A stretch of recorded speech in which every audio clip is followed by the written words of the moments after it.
Hey, rock stars, if your fab shop's overwhelmed or your supplier's missing deadlines, that's not just frustrating, it's costing you real money. That's why you call HyperFab.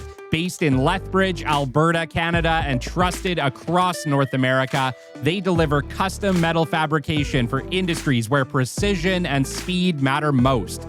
Construction, oil and gas, manufacturing, and agriculture. From fiber laser cutting and CNC bending to welding, assembly, and finishing, they do it all in-house with fast turnarounds, tight tolerances, and no handoffs.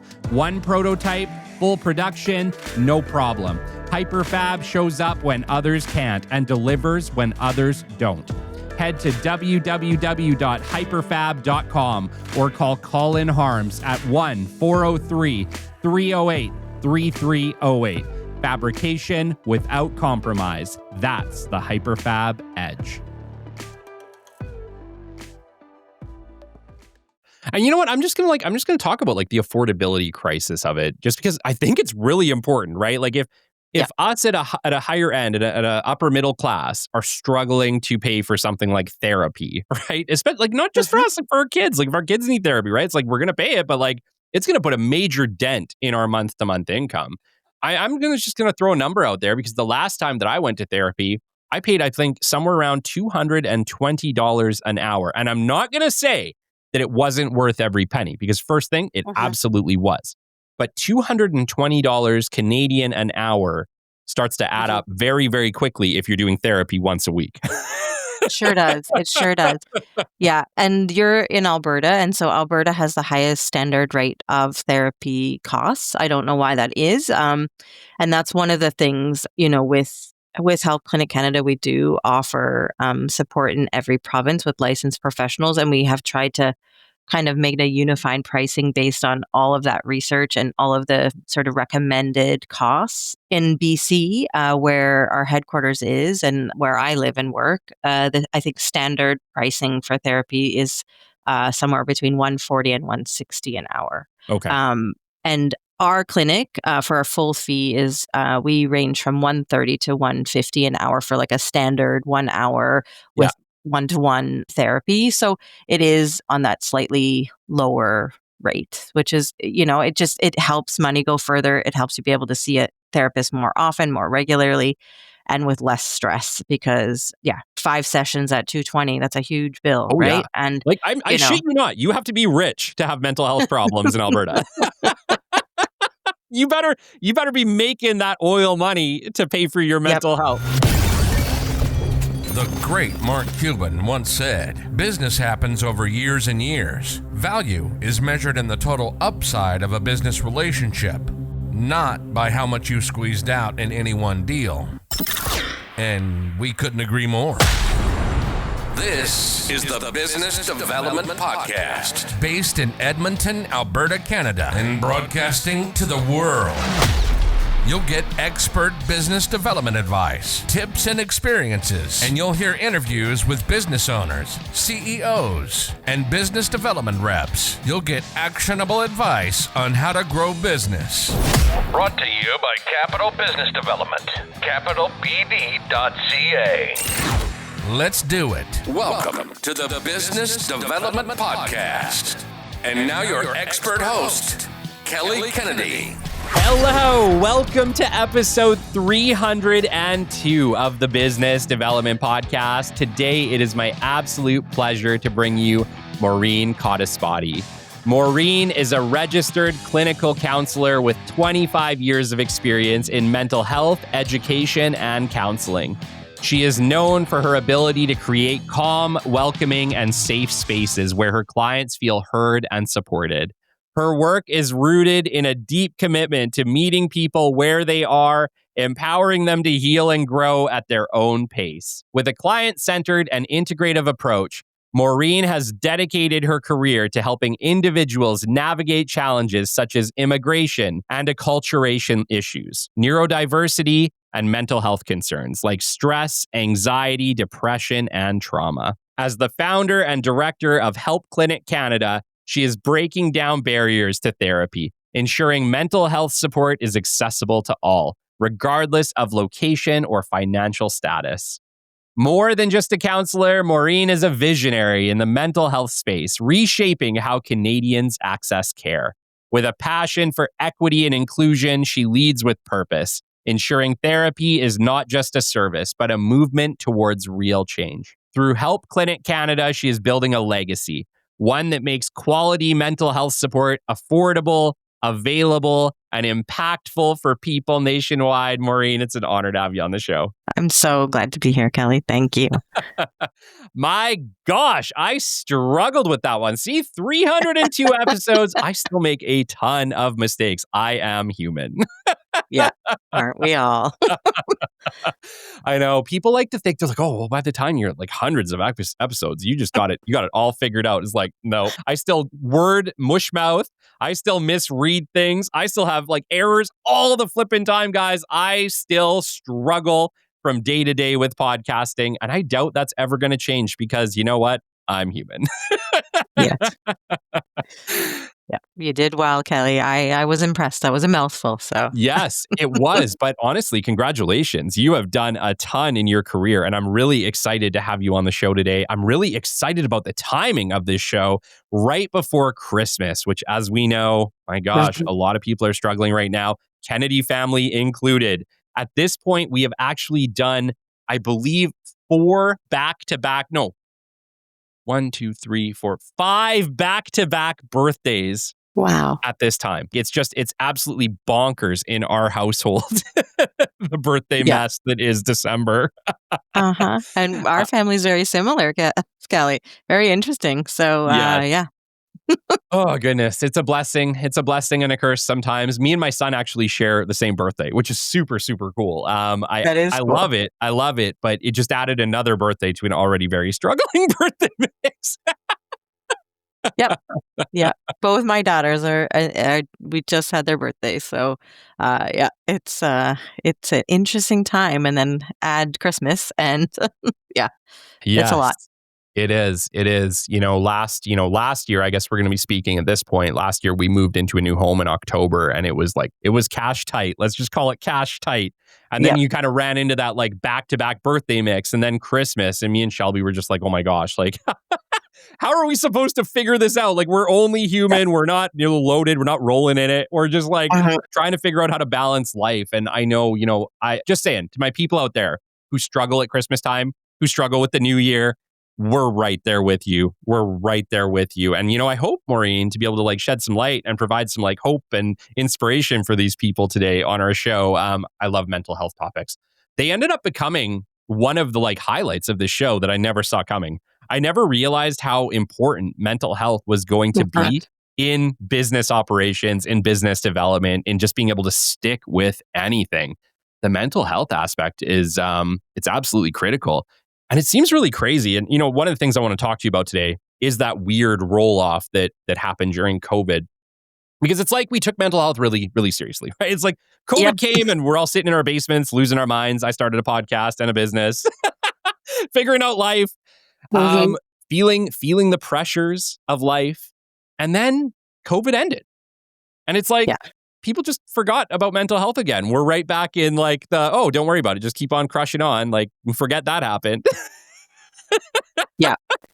Yeah. It's in people's memories somewhere, but they've just moved on and we haven't taken all the lessons with us for sure. I think my family did for sure. We made some big changes during COVID and I didn't start my business during COVID exactly, but the idea of my business started during COVID for sure. But the actuation, we've only had our doors open for just over a year and a half. And so, but building up to being open also took quite a long time. So the idea was there and it was because of COVID that I realized how important reaching people and getting support to where people needed it in Canada was. And so, the idea was kind of born.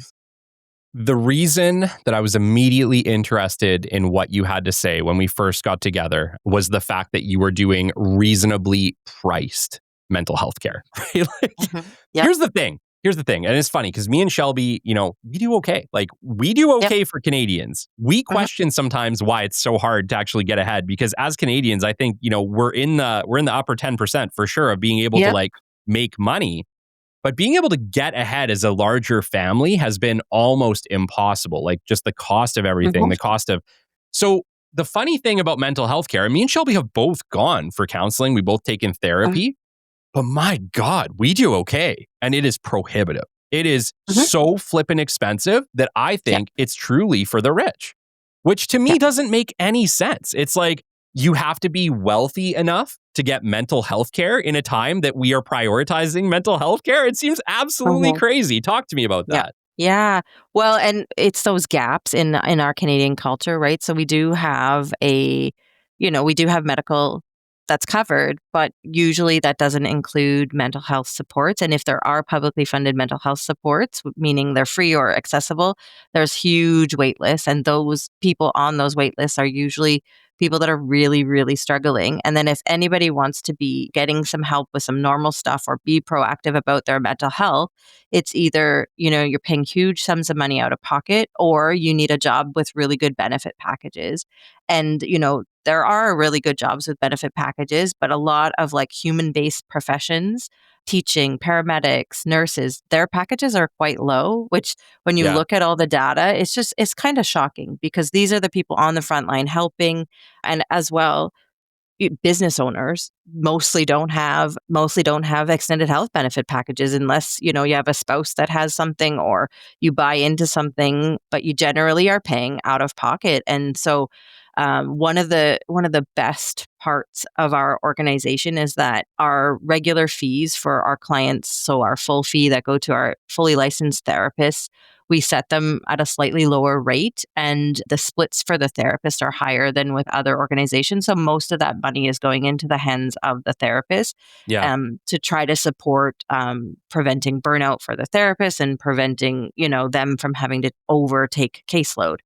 And then we've also launched our low fee therapy program, which is all master's student interns. And so that program offers therapy with amazingly experienced students for $25 a session. Wow. And I have to say that we do have quite a few early startup phase entrepreneurs in that program, and they're just so grateful to have access to affordable support while they're trying to grow their businesses. And some of the best feedback that we've had has been from people that are either, have their own businesses or growing businesses or whatever. They have just been so grateful to be able to Yeah. access support and as well access support with dignity at a low cost, right? Because there is a little bit of shame around saying, hey, like I can't afford it and I'm Yeah. growing my business. And we've created this application form where it's very non-invasive and people just feel supported in the journey as opposed to having to prove their income or,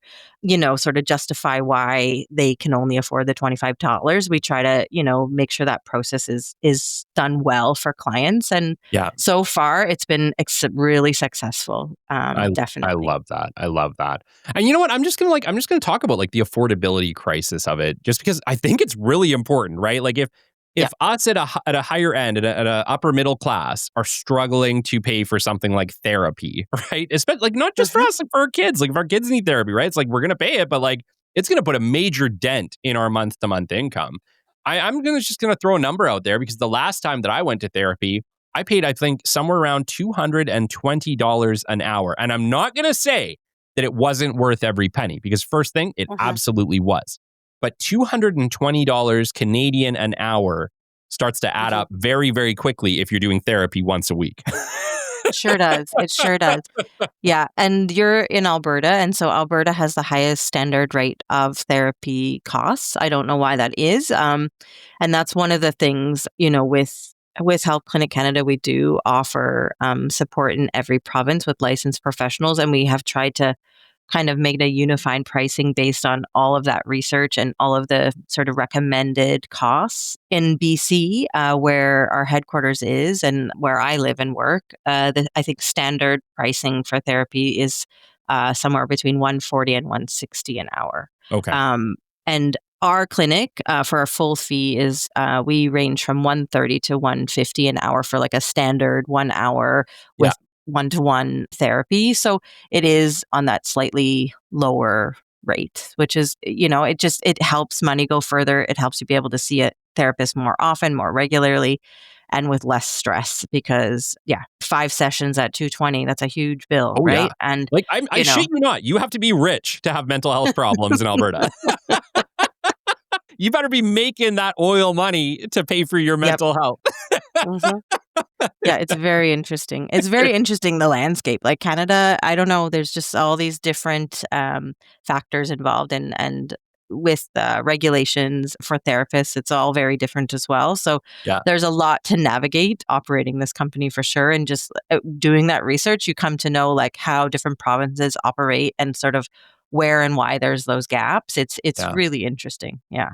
In a country where apparently we prioritize health, right? Like, oh, we're going to Mhm. give you, subsidized healthcare, right? Like I can go to the doctor, I Yes. can get my arm fixed if it's broken, I can get a surgery for Mhm. free. But if I'm dealing with like anxiety or mental health challenges or like I'm at the end of my rope, it's crazy that Yep. there's like not more government help in that space. And actually, I'm not an advocate for bigger government, but I am an advocate for government helping the people with health. Yeah. Right? Well, and I think that you bring up a really important point, right?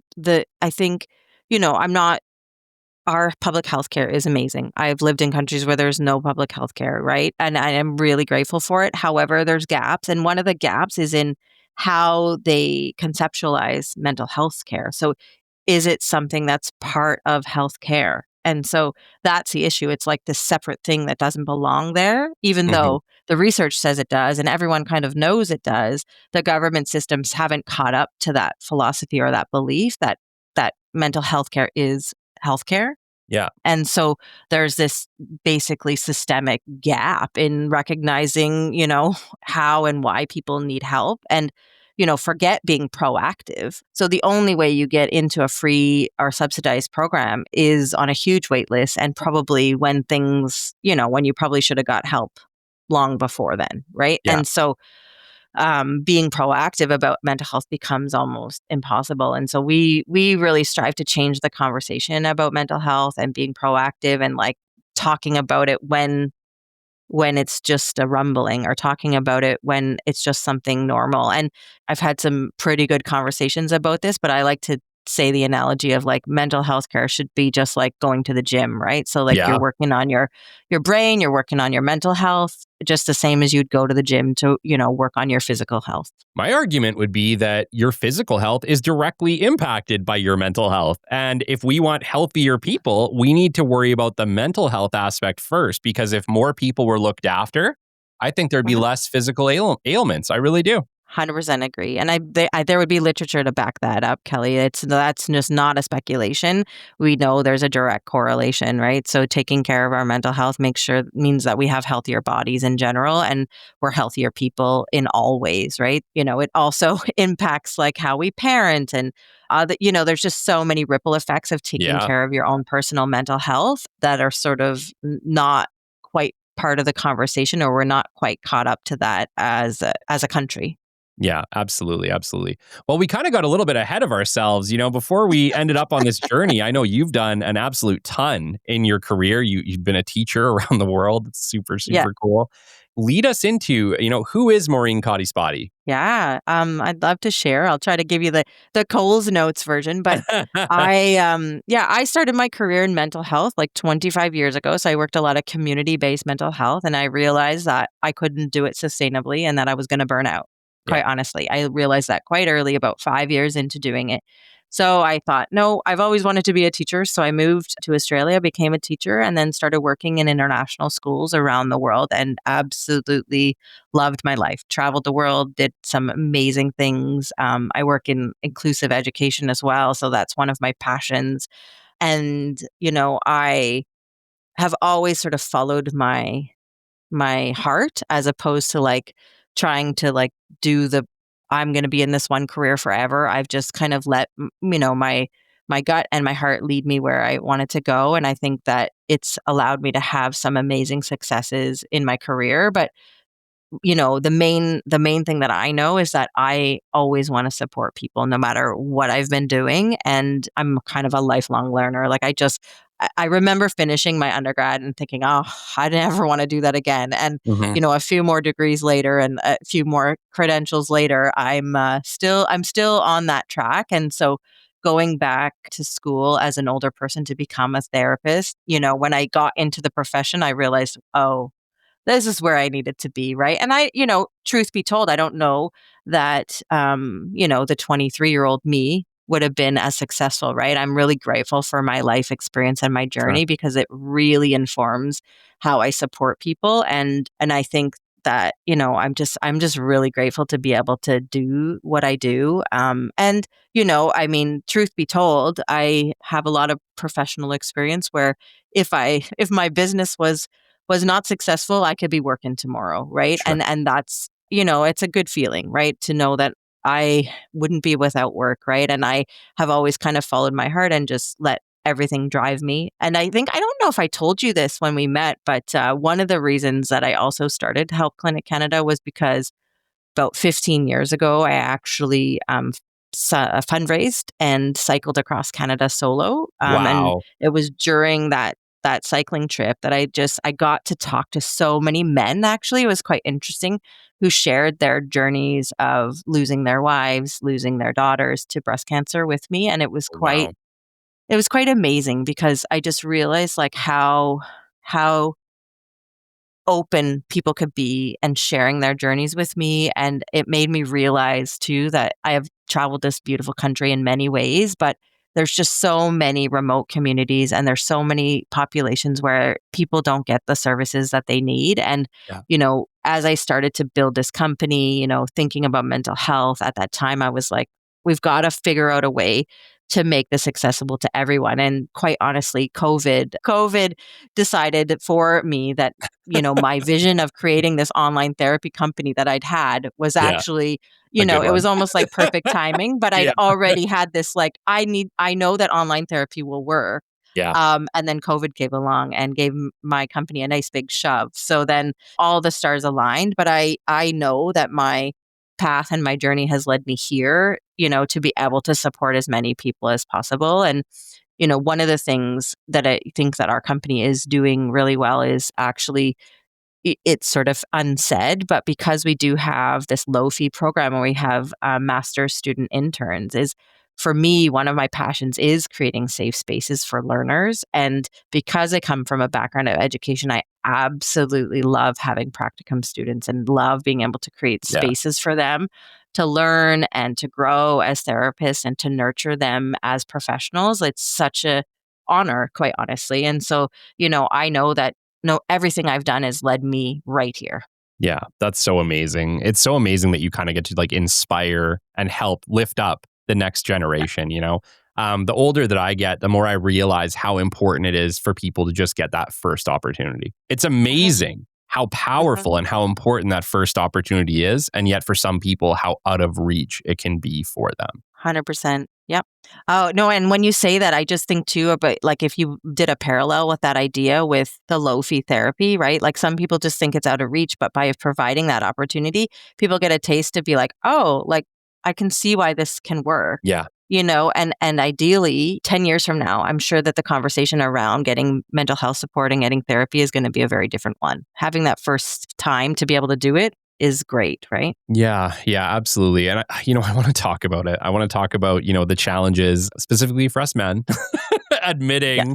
admitting we need help. We suck at that. Mhm. And it's not our Yeah. fault. Let me tell you that right now. I grew up in the 90s and you know what, to really frankly forward thinking parents, very progressive parents. But I still grew up in a time where you didn't cry when you got hurt. You No. held it in. You didn't deal with that. Yep. You didn't talk about your challenges. You were tough, right? Grew up Alberta oil and gas boy right here. We grew up Yep. as tough as nails, right? Mhm. You didn't show the pain. You ate it. Maybe you drank it away. Take your Yep. picks, right? Take your picks of whatever you were going to do to douse that challenge, right? But we did it all. And I look back now at that time and I just think like, is that the right way to handle it, right? And you know what? Honestly, I'm pretty okay. I'm going to tell you that right now. I came out pretty okay. I did have like bouts of anxiety for a while, that kind of just struggling with things that were bubbling to the surface, right? I actually lived a pretty great childhood. I really don't have a lot to complain about. I don't have a lot of large trauma, but I still had to deal with some shit from Yeah. being a teenager, as many of us have to deal with. And I realize now that like I should have been more open. And I've definitely, when I launched the podcast, one of the very first things I say it right in the trailer, I'm going to tell you it in an honest, authentic way, because I'm done hiding. I'm done hiding. I'm done hiding anything. Like if I have something that needs to be said, I'm going to say it, because eating that causes more pain and more challenge long term. I would rather live in an authentic way as I move forward. But my gosh, yeah, like there was a long time where the motto was just be tough. And I know I'm not alone in that. There's a lot of men out there who are still living that way, who grew up in the exact same way, who are maybe dealing with a lot of inner challenge. Maybe they didn't have it as good as I did growing up, and they're dealing with that stuff and they're pushing it down.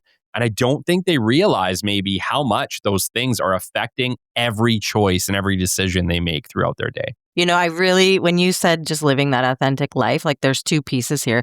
As I said, what led me here, and I can tell you that being able to just lead authentically and build a company in a way that feels good to me is such a gift, because as I said, 20 years ago, I wouldn't have been able to do this. And, you know, I've grown into this spot where I feel like I can provide this space. But, you know, talking about men and therapy, you know, I do support a lot of men in my own private practice, or when with my clients happen to be men. And I do really, you know, that piece about self-medicating is definitely an issue, right? And people have opportunities to use alcohol or marijuana to medicate, and you know, realizing that they're using it as a form of medication can be quite eye-opening, right? And then and just like it opening those channels of saying like it's okay, and how can I get support so that I'm not having to use it as a medication, right? And you know, there's lots of reasons. It could be like ADHD or anxiety or lots of things going on, and for generations, that's how it was handled. So, you know, you said you grew up in the 90s, but imagine, you know, growing up as a man like in the 50s or 60s, Sure. right? Yeah. And so I think, you know, things are progressing and changing. And as you said, you had quite progressive parents who are probably more open to hearing about your, you know, emotional states and Absolutely. understanding who you were. But, you know, I think the conversation is definitely shifting. And I think that there is more opportunity for men to share how they're really feeling. And I think I told this story on another podcast, but you know, I spent a lot of time teaching in early years, and one of my passions is, you know, working with really small kids. And it's really interesting to me because it starts really young, you know, this gender role socialization. And my experience tells me that actually, like, those little boys are really sensitive, really emotional creatures.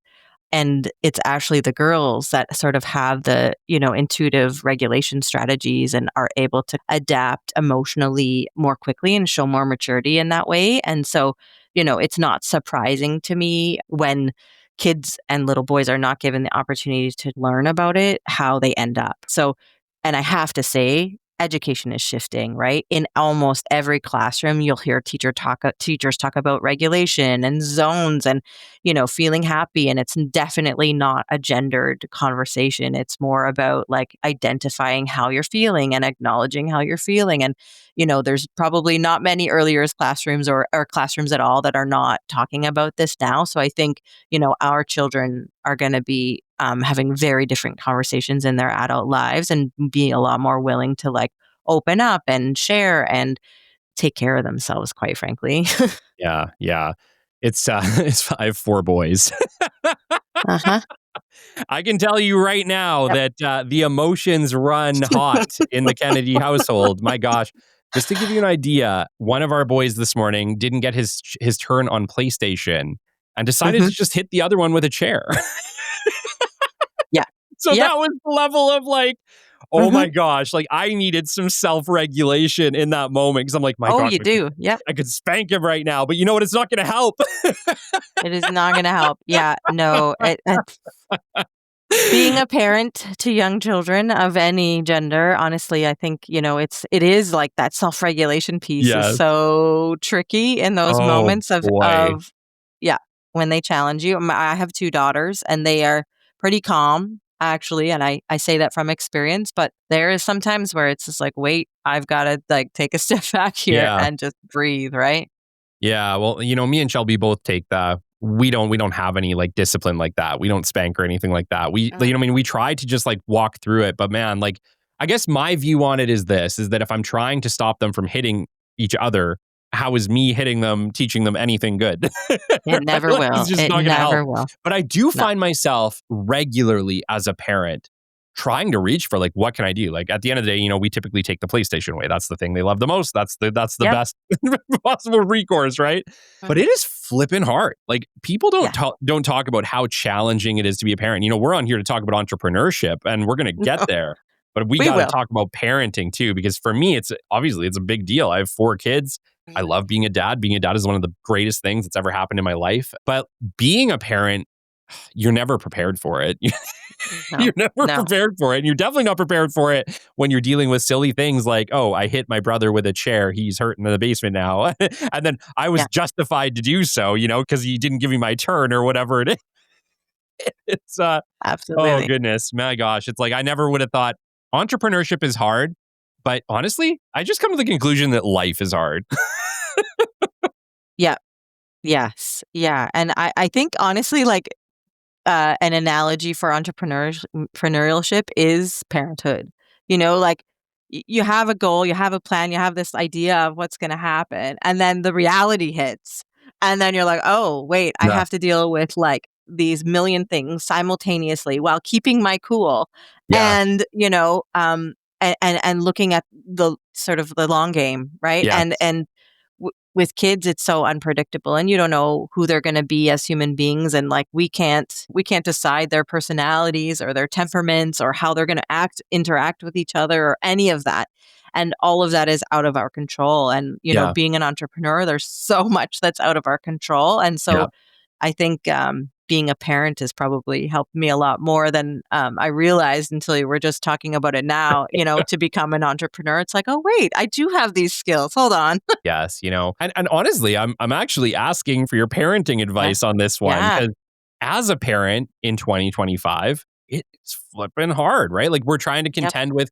what do we do about the internet? What do we do about social media? Just to give you an idea, right now, I'm keeping them off social media as long as humanly possible. If I can keep them off of it till they're Hmm. 18, damn it, I'm going to do it. Because Yep. I just don't see that being good for kids at all. And it's funny because I'm very active on social media. I'm a presence on Mhm. social media. I'm an influencer on social media. Yeah. Social media is incredible for what I've used it for, but I Hmm. also see the incredible dark side to it and the use cases that can go very, very wrong. And man, I definitely struggle with that on one side because on the one side, I see the massive benefits that have happened to me from my use of social media, Yeah. but I've been using it as a tool to reach people in a way that is beneficial, I like to think, for humanity.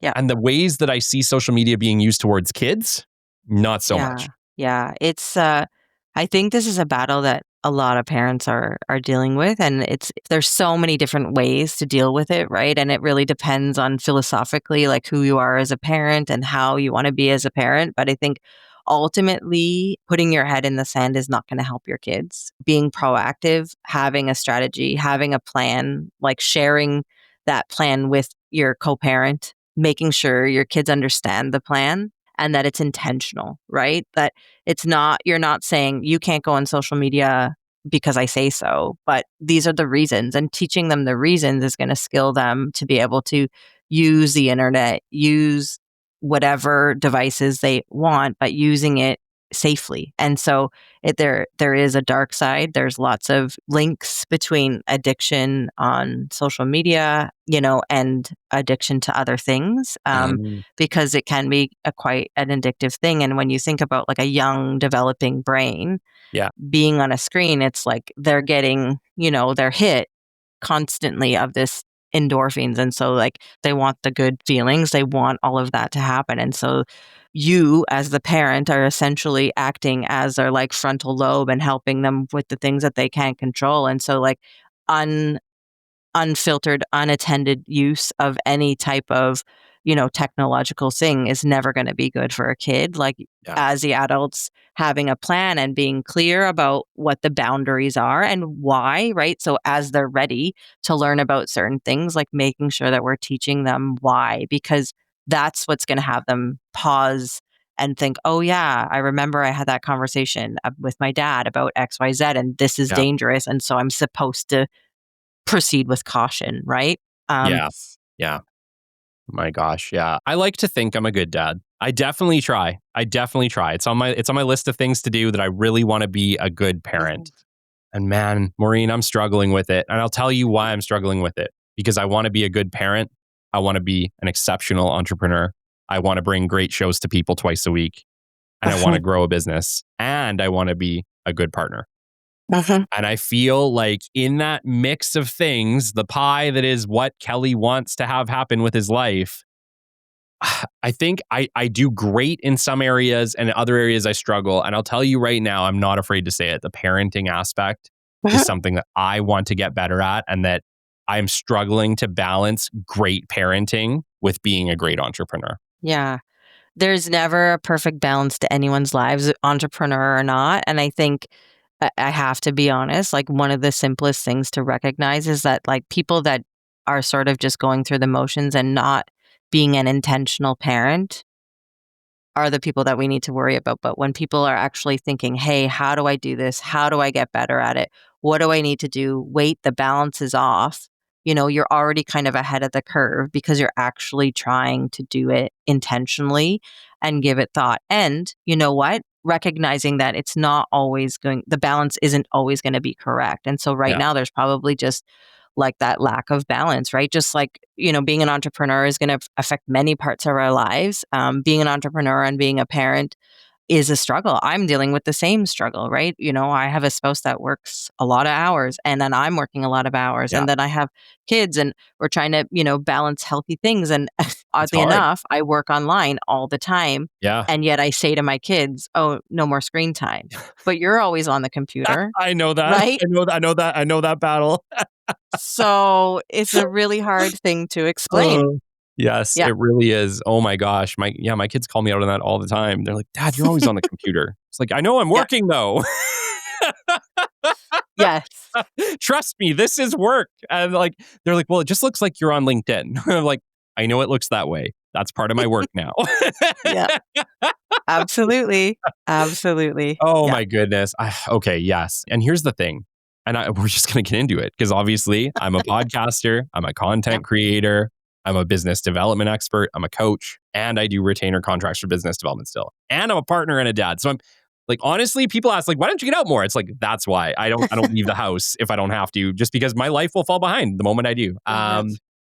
It's not uncommon for me, Maureen, to work 16, 18, 20 hours a day sometimes. And I hate to admit that. And the fact that like, you have to stick with it. And the demands of an entrepreneur now have changed. And I've really recognized it in the past little bit. And I really don't think it's just me. I know that I'm probably not helping the problem because I'm out there doing the same things, but it's not enough to just run a business anymore. And me and you were talking about this before. Something has shifted. And I would say, I don't know what year it happened. I want to say like 2024 seemed to be a big eye opener into this shift, right? I like to call it the year of personal branding. But it is no longer enough for a business owner to just run their business, use word of mouth to grow their business. Like maybe it still works in a small town, but something shifted. And the requirement for a business owner to not just run their business and run it well, do the things that they were supposed to do before. Now they have to be live on social media. They have to be findable. They have to be leaders in their space. They have to be providing value and content for people to find them. The need to become a content creator and essentially an influencer for all business owners is a lot to ask when they were already working, let's call it 12-hour days. Now those days, I'm right there. I'm working 16 hours most days that I'm working. Because why? Because the workday ends. There's still stuff that I got to do. There's still comments I got to respond to. There's still social media stuff I got to schedule. There's still content I got to create. There's still shows I got to plan. And these are all over and above my business. And here, I volunteered for this, by the way. I'm totally cool with it. This is the stage of my life. I'm in that growth stage. I'm the right age. I'm the right person to do this. So I'm doing it. But it is a lot to ask of entrepreneurs. And I am very aware of the ask and of the shift. And I just wanted to better understand from you, when you're dealing with entrepreneurs, are you seeing that shift with them too? Yeah, 100%. I have to say, I was a mental health professional and then I became a business owner and an entrepreneur. So my perspective is really different. And I said to someone the other day that it's not like I work full time. It's just like I work all the Yeah. time. And it's that thing you're talking about. Like you're always on and there's always something to do. And any entrepreneurs that I'm working with or speaking with, because I talk about mental health with people, we're talking about this like burnout. And the thing is like we signed up for it. We want to do it. And as you joked earlier, like I wouldn't do this for anyone else. Like I would not work this hard for anyone else. right. Right. That's And right. like so brilliant because neither would I. Right. Yeah. And so now I'm seeing it from all sides of the issue. And it's really easy as a mental health professional to say, okay, like we need to reprioritize. We need to create better balance so that all the areas of your life are working together. We need to set boundaries, right? And like, those are catchphrases, but boundaries are basically the crux of the issue. And it's about protecting yourself, right? Because as you and I both know, going nonstop, 100 miles an hour every day, there has to be There's a eventually consequence. a brick wall. Yes, Yeah. exactly. And I shifted out of working in education, right? So the shift for me is like I was working education, so I would get holidays and breaks. And then I transitioned into a profession where it doesn't quite work the same. Yeah. And then I transitioned into business owner, which is completely different. And so that shift for me has become more and more apparent as more time goes on. And I realized, wait a second, hey, and I know you and I were just talking about this earlier, but I've reached a point where I went, wait a second, like how long is this sustainable? And Yeah. I think that as an entrepreneur, you do need to stop and assess, right? And yes, there is pressure to continue and to grow and to do all the things as you mentioned, right? And yet, if you get there and you're successful, probably you'll burn out at some point Oh, yeah. because it's just too much, right? Mhm. And so Mhm. learning how to set a sustainable business in terms of sustainable for your own self and your own mental health and your own family, not sustainable in terms of financial bits, like that's great. But the other piece is like, if you're the operator, if you're the owner, you're the founder, if you're the thing that makes the engine run Yeah. and you're going a million miles an hour, eventually you won't be able to do that anymore. So how do you prioritize? How do you put boundaries in place? And some of that work is hard, right? And uncomfortable because you're sort of always in this place where something has to lose and so you feel like, well, if I don't do that, then this bad thing's going to happen. Yeah. But here's the thing. And I say this from a most compassionate place possible because I am also a parent and I also have a partner. But it's the people in our lives and how we make them feel and the time that we spend with them. Yeah. And it's not the amount of time, but the quality of time and just like being a present person in people's lives and creating space and boundaries so that you can be present, right? And otherwise, like, what the heck are we doing this for anyways? Yeah. Yeah. I guess for me, I've always looked at it as this is just the time that I have to work really hard. And I've talked with lots of entrepreneurs that they realize, right? Like if you've been in entrepreneurship any length of time, if you've been in podcast any length of time or content creator, what you realize is the long survive, the strong survive. It's not an insta win. It's how long can you keep up at that pace? And the people that can keep up for the longest tend to win the day. It's just the way it works. And it's a hard ask because what we are really saying is, what I'm saying here is that every one of them experiences burnout. Like we're all running ourselves into a brick wall at 100 miles an hour and we're hoping we survive the car crash. That's it. That's it. Yep. And I've talked with so many entrepreneurs. Like at this point, we're well over 150 interviews, probably approaching 200. And so many of them talk about burnout or hitting the wall or getting so close or ending up in a hospital. Like it's actually an epidemic for entrepreneurship. The way we're doing it is hurting people. Yeah. Well, and the other thing too, right? And like we are succumbing to like what's out there in the media, right? Like we have to up our game because we see the example of everybody else upping their game and being in the spotlight and doing all the things that you were talking about. And maybe 5 years ago, social media was a thing, but now there was some time where something shifted, as you said. Yeah. And so we are also being influenced, right? And feeling like, oh, I have to perform. We have to be better. We have to grow. I have to reach a certain number by a certain time. And if I don't, I'm a failure. And sort of shifting your own thinking is the best way forward, right? Like you said, the mentally strong survive. But that mental strength, if you don't take care of your boundaries and you don't take care of your mental health, you will burn out. It will get hard. And, like the analogy that I use is like, it's a marathon, not a sprint. And so you got to have enough fuel in the tank and you got to take moments where you can get them. And the reality is it's really, really hard. Yeah. I have so much compassion for people that are doing something similar, right? Building businesses is not easy.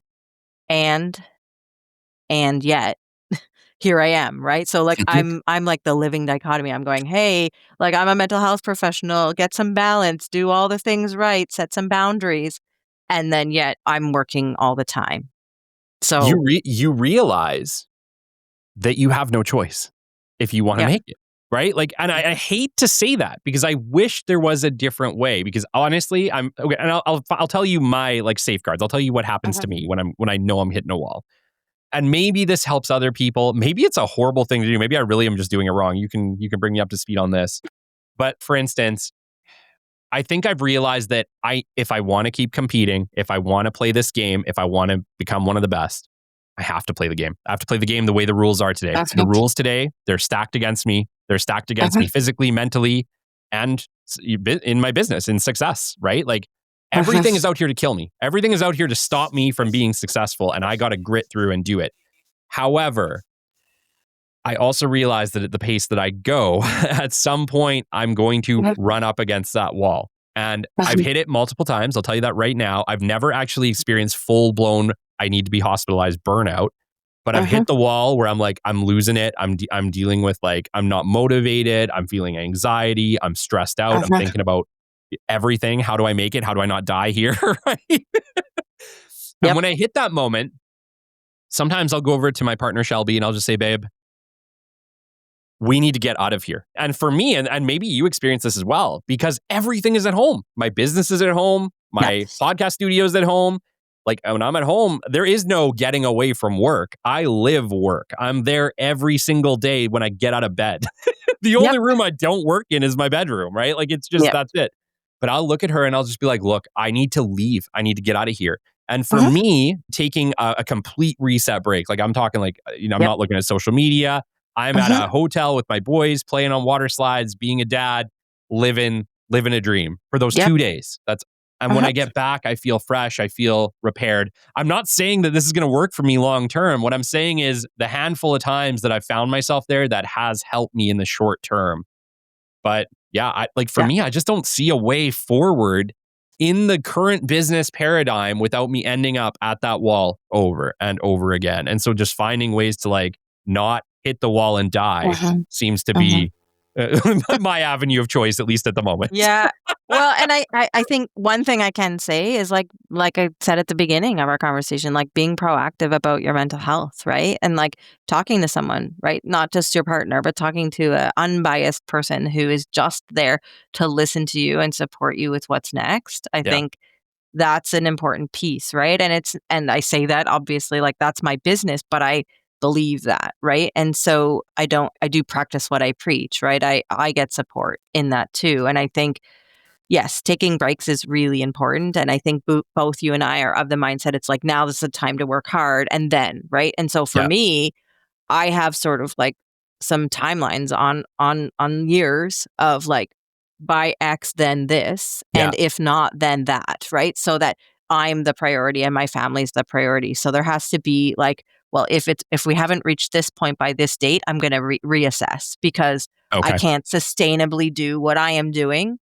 forever. And the way that I've built my business is like I'm trying to build a business so that it's a place I'd want to work. And eventually, there may be a shift in who is operating my company, and that for me would be a perfect scenario, right? And so I always think about that, and I think, yeah, and I just gotta get up and move my body. And one of the things that you do, like you said, you take these breaks. I said that is absolutely one of the best things you can do for a reset, right? It's like, simple cognitive behavioral therapy. If we change our setting and move our bodies, it can cause a shift in our mental health and our thinking. Just getting out of your space and doing something different. And of course, like being active and having fun with your boys is a perfect thing to do.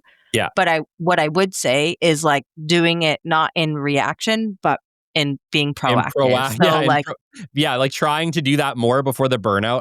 I totally yes. get it. I totally get it. Maureen, I've been able to take like, let's call it 2 weeks real vacation in the last 3 years. Like that's just where we're at. And you know what? I get it. I understand that like you have to prioritize it. But I think the reality for most entrepreneurs is like, unfortunately, the way that our businesses are running, at least in the beginning, we're it, right?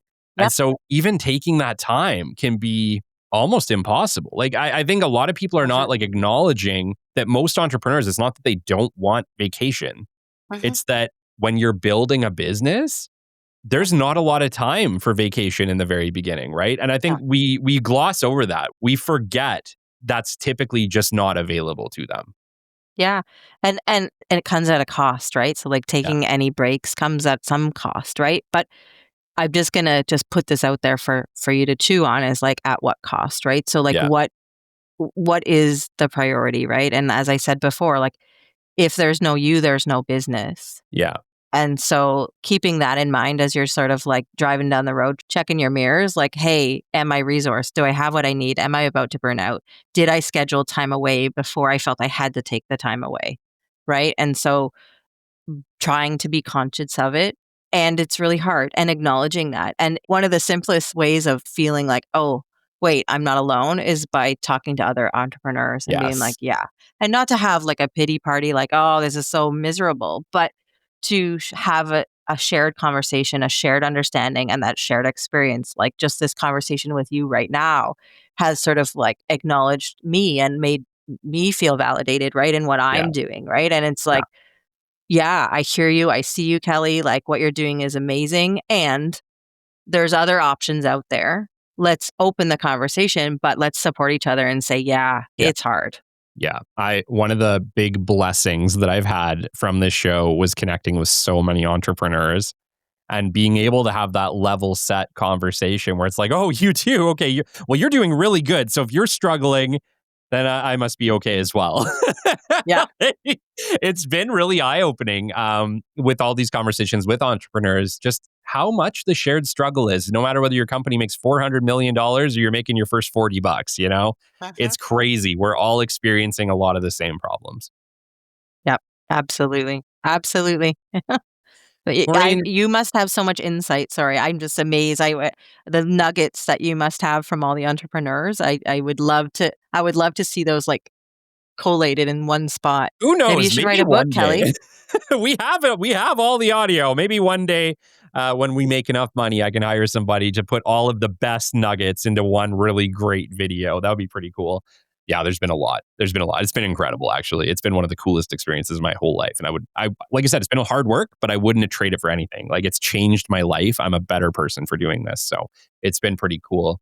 One of the questions that I really had for you was, you work with a lot of entrepreneurs and you work with a lot of women and men. And I guess one of the questions is, do you see a difference in challenges that female entrepreneurs seem to be facing that are quite a bit different from male entrepreneurs, and maybe vice versa? I was just wondering if there was maybe a bit of some information on, entrepreneurship, male versus female. Yeah, I think you bring up something really important. Female entrepreneurs in Canada, I don't know the number off the top of my head, but are way underrepresented. So there isn't as many female entrepreneurs in this country because of the barriers, the systemic barriers that exist to building businesses.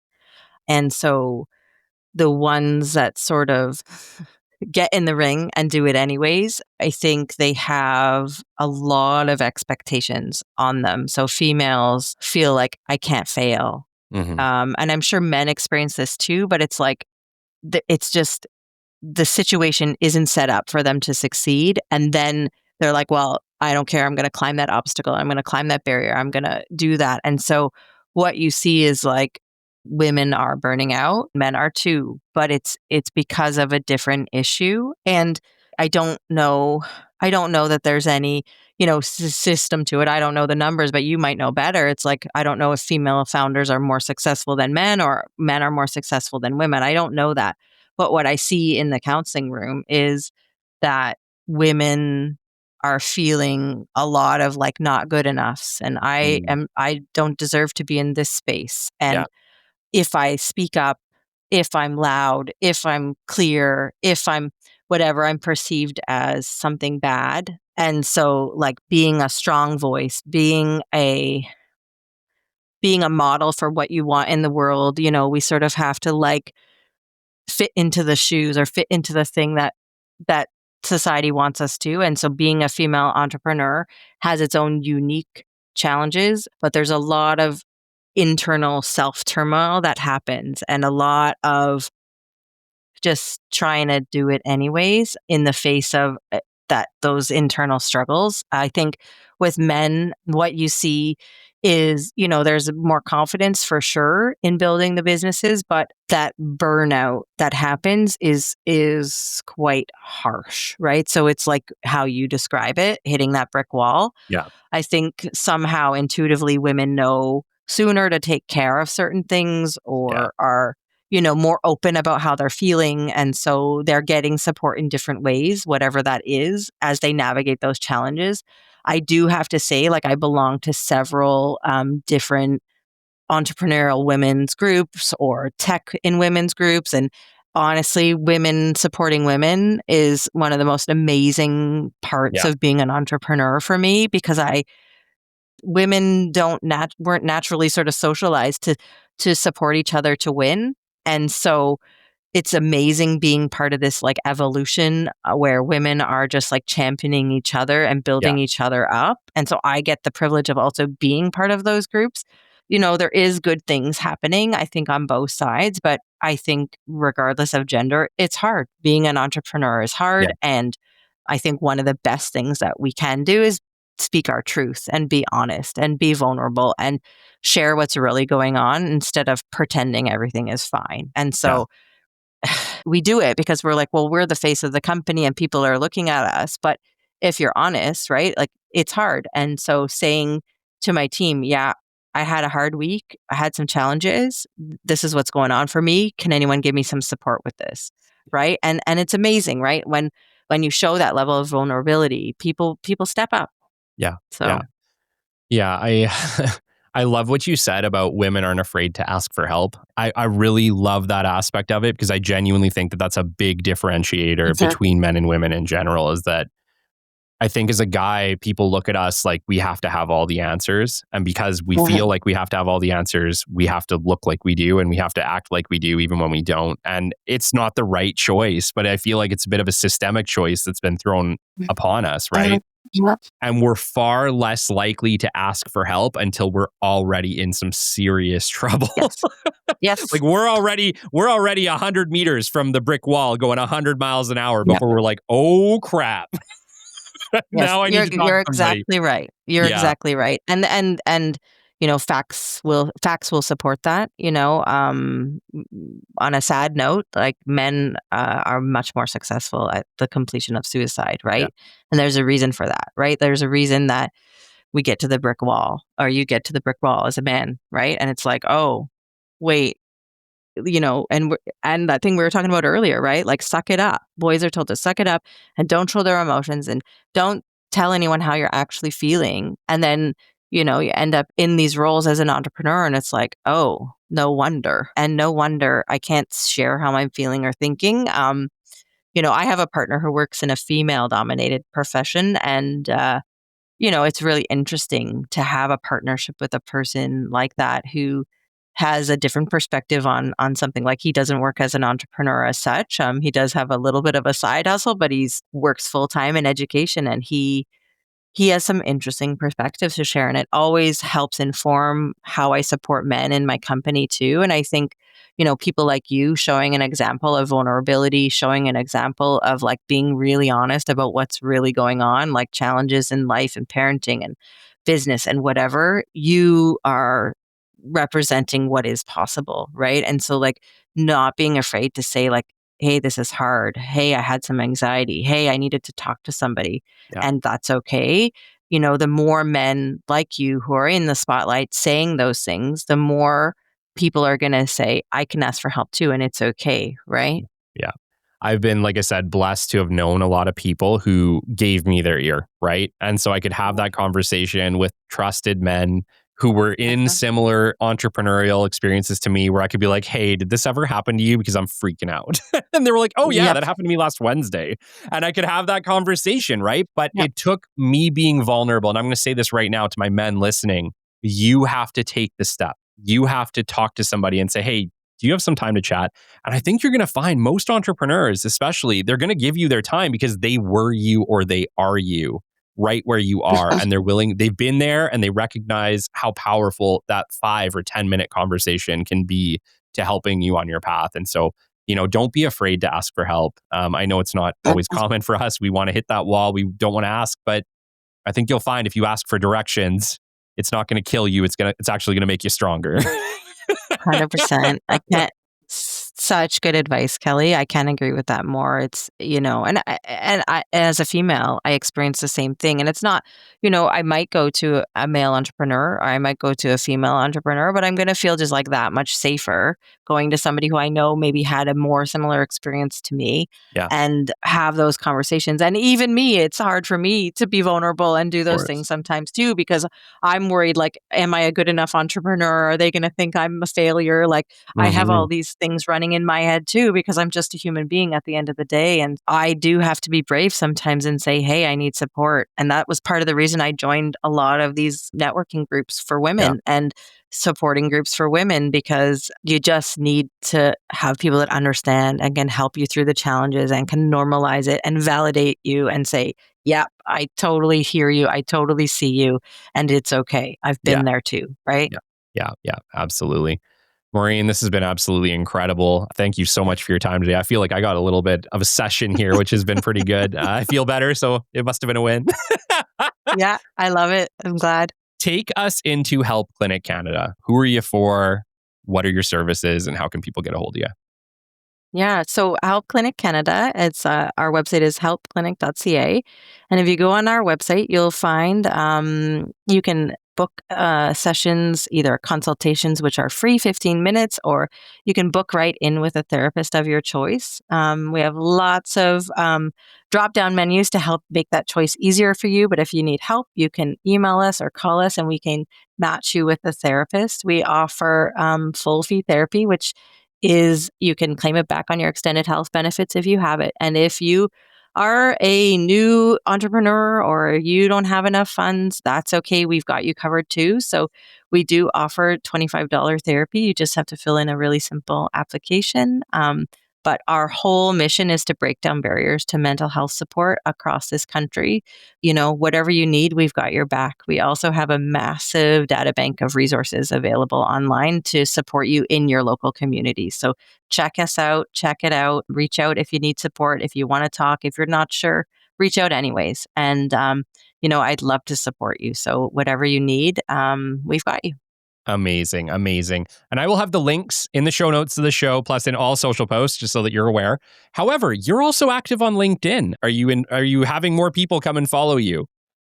Yeah, I am active on LinkedIn. I have just started using that platform and I absolutely love it. Like, I've been on it for years, but I absolutely love it. And one of the things I love about LinkedIn is that support and that shared entrepreneurial spirit you find on there. And so, come find me on LinkedIn, Maureen Codispodi. We also have Help Clinic Canada on there as well. So come and find us and reach out on there, please. Amazing. And we're getting people right before Christmas and heading into the new year of 2026. Do you have just any pieces of wisdom and advice to starting a new year strong? Yeah. And the cliche of a what are they called? Resolution. You know, I think be honest with yourself and set some priorities for yourself. Check out what's important in your life and, you know, make a commitment to prioritize some growth in one of those areas, right? And don't view it as like an all or nothing dichotomy, like, oh, I'm going to go on this diet and lose 25 pounds, because you're setting yourself up to lose, right? So what you want to do is you want to set some goals that are sustainable, that are attainable, and that are realistic, right? And so you're not saying, I can't do it. And if you didn't get to it one day, okay, who cares? Move on and do it the next day anyways. And so just set yourself up to win in the new year, and don't be afraid to be a little bit selfish. And I see selfish as a good word, because that means you're taking care of yourself and prioritizing your own needs. And, you know, as Kelly and I have been chatting about today, like, without you, there is no parents to your kids. And without you, there is no business. And without you, your partner doesn't have a partner. And so you got to take care of yourself so that you can take care of the other people first. And, you know, my favorite analogy is, you know, if I can leave you with one, is like, put your oxygen mask on first, right? And so that's an easy idea to get in your head. And so anytime you think, am I being selfish? No, you're just putting your oxygen mask on. Yeah. Amazing. That's some great advice for the new year. Well, Merry Christmas, everybody. I hope you all have an absolutely incredible holiday season. Until next time, you've been listening to the Business Development Podcast, and we will catch you on the flip side. This has been the Business Development Podcast with Kelly Kennedy. Kelly has 15 years in sales and business development experience within the Alberta oil and gas industry, and founded his own business development firm in 2020. His passion and his specialization is in customer relationship generation and business development. The show is brought to you by Capital Business Development, your business development specialists. For more, we invite you to the website at www.capitalbd.ca. See you next time on the Business Development Podcast.